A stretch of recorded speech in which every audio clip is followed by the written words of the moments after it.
ओम शांति। 9 जून 2026 के ईश्वरीय मधुर महावाक्य हैं।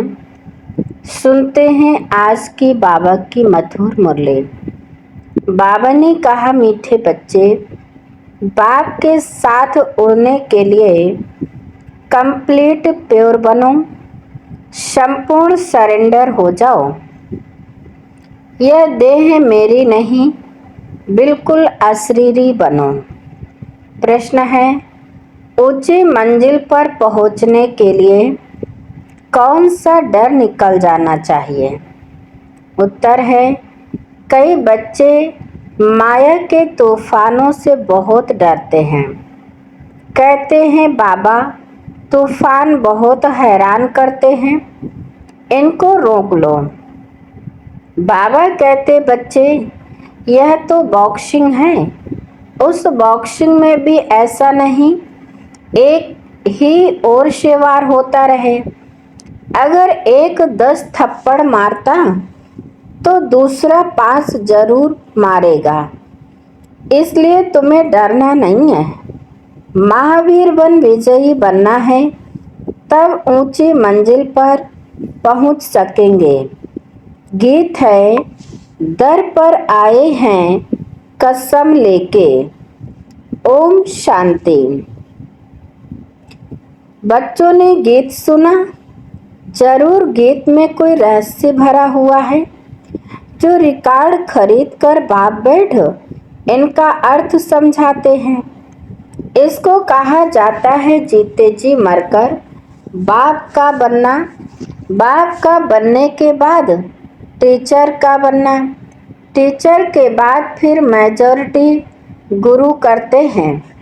क्रिश्चियन लोग को भी जब बच्चा पैदा होता है तो क्रिश्चनाइज करते हैं, गुरु के गोद में जाकर देते हैं।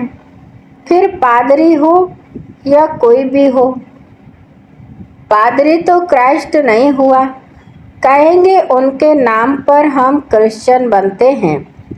अभी तुम बच्चे पहले बाप के बनते हो, अशरीरी बनते हो।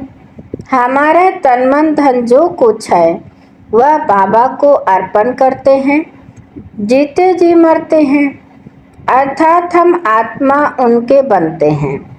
यह बुद्धि में रहना है, जो भी मेरी वस्तु है, मेरा शरीर, मेरा धन दौलत संबंधी आदि जो कुछ है सबको भूलते हैं। मरने बाद सब भूल जाता है ना। कितनी बड़ी मंजिल है। हम अशरीरी आत्मा हैं, यह पक्का करना है। ऐसे नहीं तुम शरीर छोड़ और मर पड़ते हो।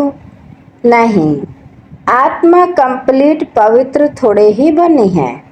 भल बाप के बने हो, परंतु बाबा कहते हैं तुम्हारी आत्मा अपवित्र है। आत्मा के पंख टूटे हुए हैं, अभी आत्मा उड़ नहीं सकेगी। तमो प्रधान होने कारण एक भी मनुष्य वापस जा नहीं सकते। माया ने एकदम पंख तोड़ दिए हैं। बाबा ने समझाया है, आत्मा सबसे तीखी जाती है, उनसे तीखी चीज कोई होती नहीं। आत्मा से कोई पहुंच नहीं सकता। पिछाड़ी में मच्छरों सदृश सब आत्माएं भागती हैं। कहाँ जाती हैं? बहुत दूर दूर, सूर्य चांद से भी पार। वहां से फिर लौटना नहीं है। उन्हों के रॉकेट आदि को जाकर फिर लौट आते हैं। सूर्य तक तो पहुंच नहीं सकते। तुमको तो उनसे बहुत दूर जाना है। सूक्ष्म वतन से ऊपर मूल वतन में जाना है। आत्मा को पंख मिल जाते हैं। हिसाब किताब चुकतो कर आत्मा पवित्र बन जाती है। कयामत के समय की महिमा बहुत लिखी हुई है। सभी आत्माओं को हिसाब किताब चुकतू कर जाना है। अभी तो सब आत्माएं मैली पाप आत्मा हैं। भल बड़े गुरु साधु सन्यासी आदि हैं, समझते हैं हम गुरु हैं। अहम ब्रह्मास्मि, अहम ब्रह्मोम, हम ब्रह्म में पहुँचे हुए हैं। अब बैठे हुए हैं यहाँ, ब्रह्म में फिर कहाँ पहुँचे हुए हैं। अभी तुम जानते हो हम आत्माएं ब्रह्म में रहने वाली हैं, परंतु अभी वहाँ कोई भी जा नहीं सकते। सब आत्माएं यहाँ पुनर्जन्म लेती हैं। ये बेहद का ड्रामा है। सब एक्टर्स को पार्ट बजाने वहाँ से आना जरूर है। सबकी आत्माएं स्टेज पर आई हैं। जब विनाश का समय होता है तो सब आ जाते हैं। वहाँ रहकर क्या करेंगे। एक्टर बिगर पार्ट बजाए घर में थोड़े ही बैठ जाएगा। नाटक में जरूर आना पड़ेगा। वहाँ से जब सब चले आते हैं तब फिर बाप सबको ले जाते हैं। बाप कहते हैं मैं भल यहाँ हूँ, तो भी आत्माएं आती रहती हैं, वृद्धि को पाती रहती हैं नंबर वार। फिर तुम जाएंगे भी नंबर वार। सारा तुम्हारी अवस्था पर मदार है, इसलिए तुम्हें मरजीवा बनना है। हम आत्मा हैं, यह निश्चय करना मेहनत है। बच्चे घड़ी घड़ी देह अभिमान में आकर भूल जाते हैं। देही अभिमानी तब रहेंगे जब कंप्लीट सरेंडर होंगे। बाबा यह सब आपका है, मैं भी आपका हूँ। ये देह जैसे कि हमारी नहीं है, इनको मैं छोड़ देता हूँ। बाबा मैं आपका हूँ। बाबा कहते हैं मेरा बन और सबसे महत्व मिटा दो, सबसे ममत्व मिटा दो। बाकी ऐसे नहीं कि यहाँ आकर बैठ जाना है। तुमको अपना धंधाधोरी करना है, घर संभालना है, बच्चे को कर्जा उतारना है, माता पिता का उनकी सेवा कर उजूरा देना है। माँ बाप की पालना का कर्ज चढ़ता है बच्चों पर। अब बाप तुम्हारी पालना कर रहे हैं। शुरू में जो भी आए थे सब ने झट सरेंडर कर दिया, अपने पास कुछ नहीं रखा, सरेंडर किया। उस धन से तुम बच्चे भारत को पावन बना रहे हो।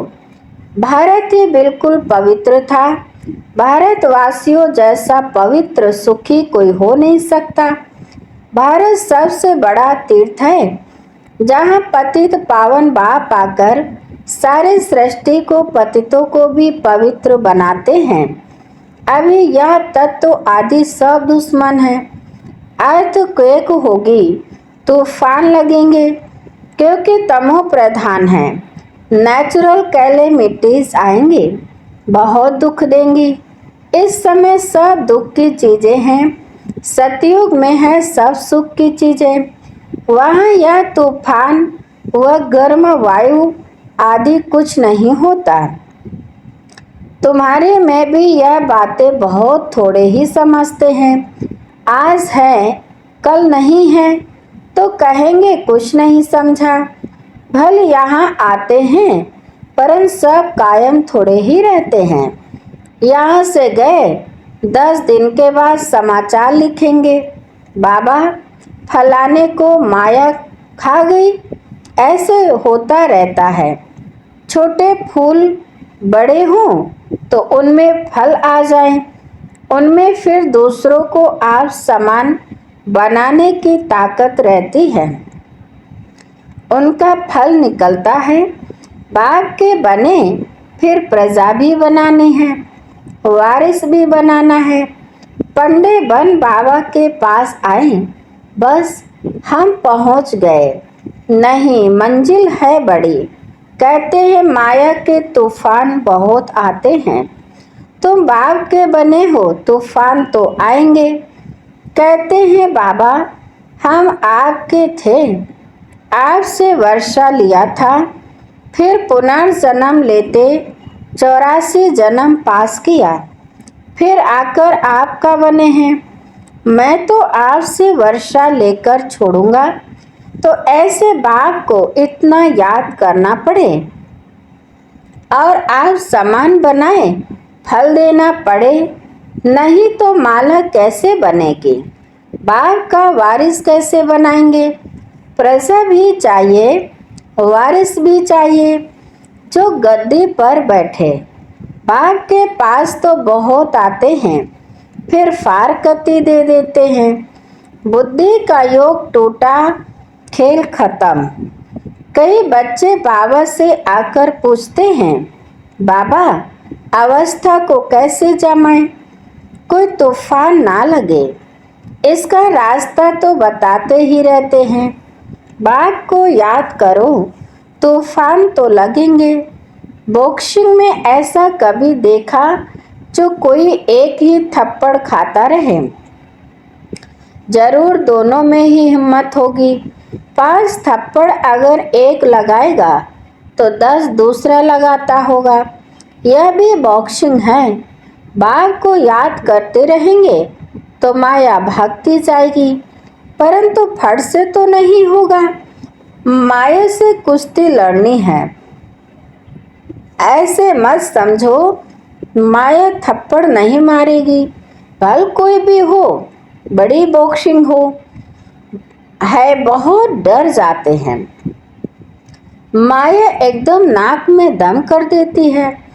युद्ध स्थल है ना, बुद्धि योग लगाने में माया बड़े विघ्न डालती है। मेहनत सारी योग में है। बल बाबा कहते हैं, ज्ञानी तो आत्मा मुझे प्रिय है, परंतु ऐसे नहीं सिर्फ ज्ञान देने वाले प्रिय हैं। पहले तो योग पूरा चाहिए। बाप को याद करना है, माया के विघ्नों से डरना नहीं है। विश्व का मालिक बनते हो ना, सब बनेंगे। 16,108 की माला तो बहुत बड़ी है, अंत में आकर पूरी होगी। त्रेता अंत तक कितने प्रिंस प्रिंसेस बनते हैं? कुछ तो निशानियां हैं ना। 8 के भी निशानी है, 108 के भी निशानी है। यह बिल्कुल राइट है। त्रेता अंत में इतने 16,108 प्रिंस प्रिंसेस होते हैं। शुरू में तो नहीं होंगे, पहले थोड़े होते हैं, फिर वृद्धि होती जाती है। वह सब बनते यहाँ हैं। चांस बहुत अच्छा है, परंतु मेहनत बहुत है। गीत में भी कहते हैं, कभी नहीं छोड़ूंगा, मर जाऊंगा। बाबा यह तन मन धन सब आपका है। हम अशरीरी बन आपको याद करते हैं। बुद्धि योग आपसे लगाएंगे। बाबा फिर कहते हैं, यह सब तुम बच्चों के लिए ही है। बच्चे कहते हैं, हमारा सब कुछ आपका है। कहते हैं ना, यह सब भगवान ने दिया है। अब आप कहते हैं, यह सब खत्म हो जाना है। तुम्हारे पास क्या है? यह शरीर भी खत्म हो जाएगा। अब मैं फिर तुमको बदली कर देता हूँ। सिर्फ एक्सचेंज करते हैं ना। तो बाप कहते हैं, बच्चे अशरीरी बनो, मुझे याद करो, बुद्धि से सब कुछ सरेंडर करो। राजा हरिश्चंद्र की कथा है ना, बोला अमानत रख दो। बाप कहते हैं, इन सभी शास्त्रों आदि का सार तुमको समझाता हूँ। मैंने ही तुम्हें ब्रह्मा मुख द्वारा राजा रानी बनाया था, फिर अब बनाता हूँ। कभी भी मनुष्य मनुष्य को गीता सुनाए, राजयोग सिखलाए, राजा रानी बना न सके। फिर गीता सुनने से क्या फायदा? बाप कहते हैं, मैं खुद कल्प कल्प आकर तुमको स्वर्ग का मालिक बनाता हूँ। हमारे बनेंगे तब तो वारिस बनेंगे ना। तो जितना योग में रहेंगे उतना शुद्ध बनते जाएंगे। बाबा यह सब आपका है, हम तो ट्रस्टी हैं। आपके हुक्म बगैर हम कुछ भी नहीं करेंगे। शरीर निर्वाह कैसे करना है वह भी मत लेते हैं। अक्सर करके गरीबी पूरा पोता मेल देते हैं, साहूकार दे न सके, सरेंडर हो नहीं सकते। कोई विरला निकलता है, जैसे एक जनक का नाम है, बाल बच्चे हैं, जॉइंट प्रॉपर्टी है, तो वह अलग कैसे हो। साहूकार लोग अपनी प्रॉपर्टी निकाले कैसे, जो सरेंडर हो। बाप है ही गरीब निवास, सबसे गरीब माताएं हैं, उनसे जास्ती कन्याएं गरीब हैं। कन्या को कभी वर्षे का नशा नहीं होगा, बच्चे को बाप की जागीर का नशा रहता है, तो वह सबको छोड़ फिर बैकुंठ का वर्षा लेना पड़े। दान हमेशा गरीब को ही दिया जाता है। भारत है सबसे गरीब, अमेरिका बहुत साहूकार है, उनको वर्षा देते हैं क्या। भारत सबसे साहूकार था और कोई धर्म नहीं था, सिर्फ भारतवासी ही थे। एक भाषा थी, गॉड इज वन। मैं वन सॉवरेंटी, वन धर्म, वन भाषा स्थापन करता हूँ, वन ऑलमाइटी, वन गवर्नमेंट स्थापन करता हूँ। वन से फिर 2 3 होंगे। अभी कितने धर्म हैं, फिर जरूर वन धर्म आना चाहिए।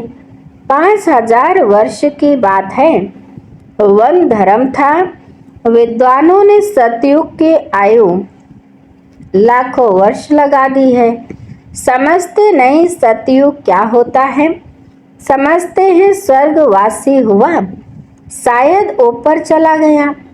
तेलवाड़ा मंदिर में भी स्वर्ग ऊपर छत में है, तो मनुष्य मूंझ जाते हैं।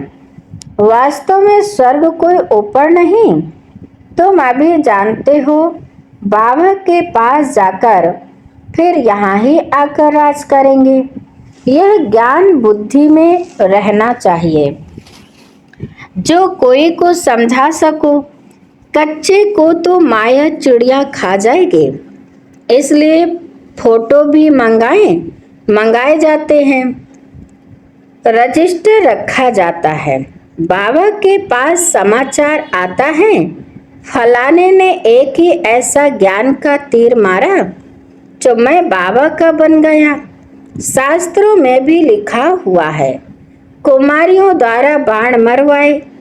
अरे बाप को क्यों भूले हो, इसको ज्ञान बाण कहा जाता है। सिर्फ बाप की याद दिलानी है, बाकी कोई हिंसक बाण की बात नहीं है। बाबा कहते हैं, मैं ब्रह्मा मुख से सब शास्त्रों का राज तुम्हें समझाता हूँ। ब्रह्मा तो जरूर यहाँ होना चाहिए। उन्होंने फिर विष्णु के नाभि कमल से ब्रह्मा दिखाया है। जानते कुछ भी नहीं, मनुष्य को तो जो आया सो लिख दिया। गंदगी तो बहुत है, रिद्धि सिद्धि वाले भी बहुत हो गए हैं। सच जब निकलता है तो झूठे उसका सामना करते हैं। अब तुम समझते हो कि सिर्फ बाबा है निराकार और यह ब्रह्मा है साकार, बाकी नाभि आदि की तो कोई बात ही नहीं है। अच्छा, अभी बाप दादा हम बच्चों से नमस्ते करते हैं। मीठे मीठे सिकिल दे बच्चों प्रति माता पिता बाप दादा का याद प्यार और गुड मॉर्निंग। रूहानी बाप के रूहानी बच्चों को नमस्ते। हम रूहानी बच्चों की रूहानी माता पिता बाप दादा को याद प्यार और नमस्ते नमस्ते नमस्ते। शुक्रिया बाप दादा, शुक्रिया। धारणा के लिए मुख्य सार नंबर 1। अब ज्ञानी तो आत्मा बनना है, सिर्फ ज्ञान सुनने सुनाने वाला नहीं, याद की भी मेहनत करनी है। अशरीरी होकर अशरीरी बाप को याद करना है। नंबर 2, बाप का बनकर दूसरी सब बातों से ममत्व मिटा देना है। यह देह भी मेरी नहीं, पूरा देही अभिमानी बन कंप्लीट सरेंडर होना है। वरदान है, मास्टर ऑलमाइटी अथॉरिटी की सीट पर सेट रहने वाले सहज और सदा के कर्म योगी भव। मास्टर ऑलमाइटी अथॉरिटी की सीट पर सेट रहने वाले सहज और सदा के कर्म योगी भव। विस्तार है, जैसे किसी मशीनरी को सेट किया जाता है तो एक बार सेट करने से फिर ऑटोमेटिकली चलती रहती है। इसी रीति से मास्टर्स ऑलमाइटी अथॉरिटी की स्टेज पर स्वयं को एक बार सेट कर दो तो कभी कमजोरी के शब्द नहीं निकलेंगे। हर संकल्प, शब्द व कर्म उसी सेटिंग प्रमाण ऑटोमेटिक चलते रहेंगे। यही सेटिंग सहज और सदा के लिए कर्मयोगी निरंतर निर्विकल्प समाधि में रहने वाला सहज योगी बना देगी। स्लोगन है, मैं के बजाय बाबा बाबा कहना यही याद का प्रूफ है। मैं के बजाय बाबा बाबा कहना यही याद का प्रूफ है। अच्छा, आज की मुरली के अव्यक्त इशारे हैं, सुनते हैं। सदा हर्षित रहने के लिए अपनी नेचर को सरल बनाओ, सहनशील बनो। जो सहनशील है वही ड्रामा की ढाल पर ठहर सकता है और हर्षित रह सकता है। सहनशीलता नहीं तो ड्रामा की ढाल को पकड़ना भी मुश्किल है। इस समय जो भी कर्म करते हो उसमें करण करावन हार की स्मृति सदा रहे। कराने वाला पाप है, करने वाला निमित्त है। अगर यह स्मृति में रख कर्म करो तो अनुभव होगा कि साक्षी हो जैसे पाठ बजा रहे हैं। ओम शांति। आज की मुरली यहीं पर समाप्त होती है। मीठे मीठे प्यारे प्यारे बाप दादा को दिल से बहुत बहुत शुक्रिया। आप सभी महान आत्माओं को भी दिल से शुक्रिया शुक्रिया। ओम शांति।